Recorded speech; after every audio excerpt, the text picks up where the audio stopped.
ආයුබෝවන් Adeesha online YouTube channel එකත් එක්ක එකතු වෙලා ඉන්න ඔයාලව සාදරයෙන් පිළිගන්නවා. අද මම කතා කරන්න බලාපොරොත්තු වෙනවා පරිගණකයක් කොහොමද හරියට එකලස් කරගන්නේ කියලා. කම්පියුටර් එකක් කොහොමද හරියට assemble කරගන්නේ කියන එක තමයි මම මේ වීඩියෝ එකෙන් කතා කරන්න බලාපොරොත්තු වෙන්නේ. ඉතින් කලින් වීඩියෝ එකෙන් අපි කතා කරා කම්පියුටර් hardware basic ගැන, components ගැන පොඩි හැඳින්වීමක් කරා. ඔයා ඒ components ගැන තාමත් හරියට දෙයක් දන්නේ නැත්නම් දකුණු පැත්තේ උඩින් මේ පෙන්වන කාඩ් එකෙන් ගිහිල්ලා ඒ වීඩියෝ එක බලලා එන්න.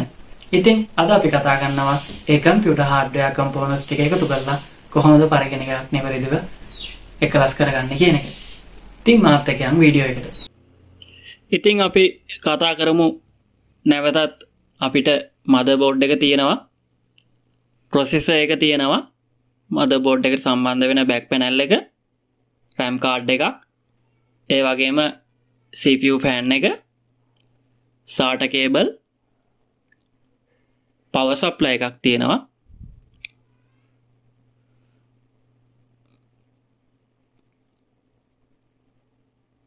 ඒ වගේම DVD writer එකක්, hard disk එක තියෙනවා. ඉතින් මුලින්ම අපි motherboard එකට processor එක සම්බන්ධ කරන එක තමයි කරගන්නේ. ඒකට මෙන්න මේ තියෙන lock එක අරගෙන මේ processor එකේ තියෙනවා කට්ට දෙකක්. ඒ කට්ට දෙක board එකේ තියෙන slot එකේ කට්ට දෙකට ගානට වැටෙන්න හරියට බලලා මේ විදිහට දාගන්න ඕන. right. ඉතින් මේ විදිහට දාගත්තට පස්සේ අපි මේ lock එක දාගන්නවා.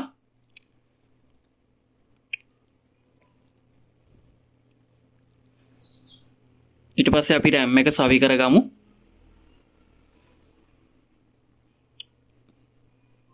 RAM එකේ තියෙනවා RAM එකෙත් කට්ටයක්. ඒ කට්ටේ ගානට motherboard එකේ තියෙන slot එකේ කට්ටෙට වැටෙන්න තියලා මෙහෙම දෙපැත්තෙන් තද කරාම lock වෙනවා. ඉතින් CPU fan එක සම්බන්ධ කරන්න කලින් boys අපි මේකේ processor එකට thermal paste එක යොදා ගන්න ඕන.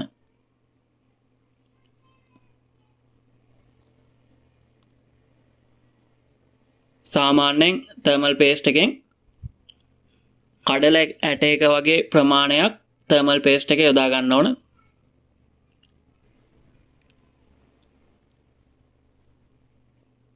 ඊට පස්සේ අපි මේ තියෙන heat sink එක සහිත CPU fan එක motherboard එකට සවි කරගමු.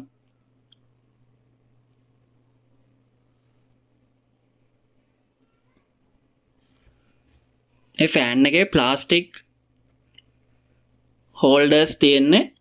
ඒ plastic holders හරියට motherboard එකේ තියෙන fan එක සවිවන සිදුරු හතරට හරියට place කරගෙන මෙන්න මේ විදිහට ඒ lock හතර දාගන්න ඕන.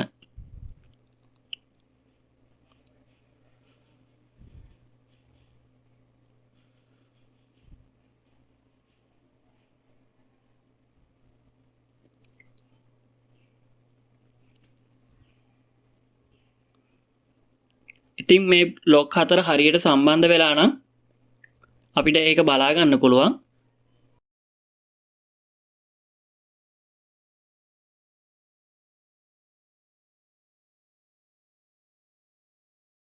motherboard එකේ එහා පැත්ත බැලුවාම ඒ lock හතර වැටිලා තියෙනවා මෙන්න මේ විදියට.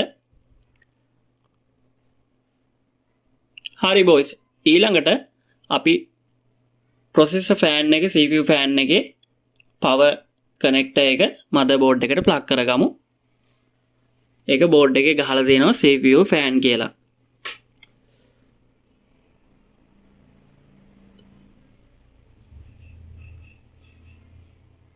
ඉතින් මෙන්න මේ කොටස මම මේ තියෙන කේසින් එකට සවි කරගන්න තමයි හදන්නේ.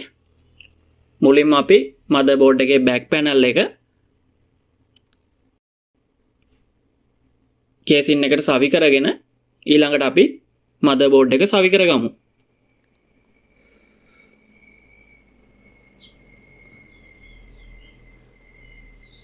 මේ විදිහට ඇන දාගන්න ඕන motherboard එක හරියට back panel එකත් එක්ක set වෙන විදියට තියාගෙන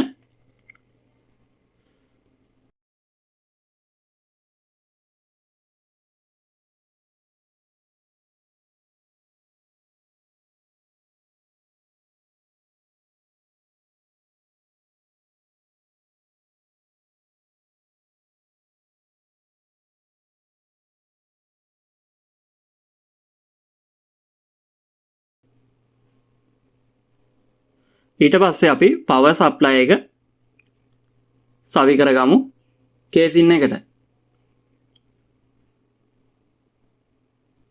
power supply එකටත් මම මෙන්න මේ විදියට ඇන දා ගන්නවා.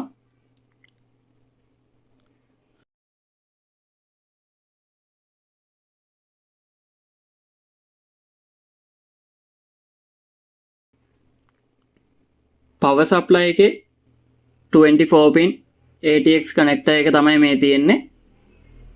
ඒක හරියට පැත්ත බලලා මේ විදියට motherboard එකට current එක එන්න සවි කර ගන්න ඕන. ඊළඟට 4 pin එක ඒක processor එකට තමයි යන්නේ. processor එකට current එක දෙන්න එතනින්.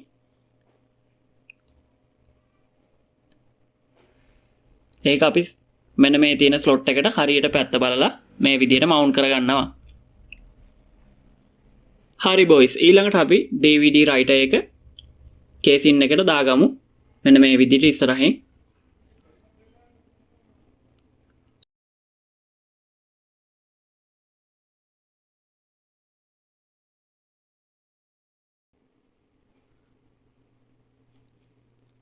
DVD writer එක මේ විදිහට සම්බන්ධ කරගන්නවා. මේ විදිහට ඇන පාවිච්චි කරලා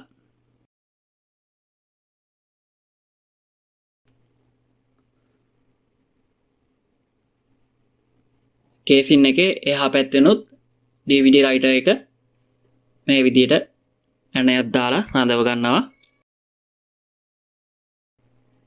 හරි. දැන් අපිට තියෙන්නේ hard disk එක සම්බන්ධ කරගන්න. ඉතින් මම hard disk එකේ පැත්ත හරියට බලලා මේ විදිහට cable සම්බන්ධ වෙන පැත්ත ඉස්සරහට සිටිනසේ මේ විදිහට case in එකේ hard disk එක mount කරන්න තියෙන තැන සම්බන්ධ කරගන්නවා.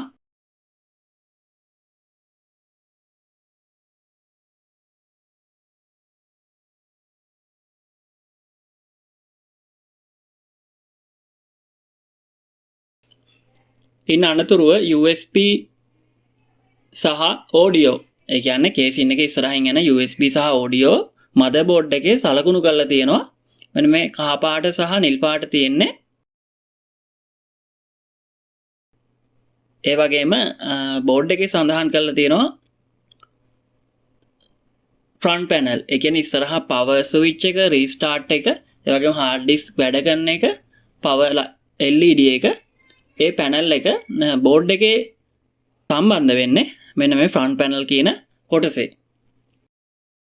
CMOS battery එක ගාව තියෙන්නේ එතෙන්ට තමයි සම්බන්ධ වෙන්නේ. ඒක board එකෙන් board එකට සාමාන්‍ය වෙනස් වෙනවා. standard විදියක් තියෙනවා. ඒක බලලා සවි කරගන්නයි තියෙන්නේ. ඉතින් මෙන්න මේ විදිහට තමයි අපි case in එකට මේ computer hardware components ටික එකින් එක සම්බන්ධ කරගත්තේ. ඉන් අරතුරුව මම case in එකේ එළියෙන් තියෙන covers දෙක මෙන්න මේ විදියට සම්බන්ධ කරගන්නවා.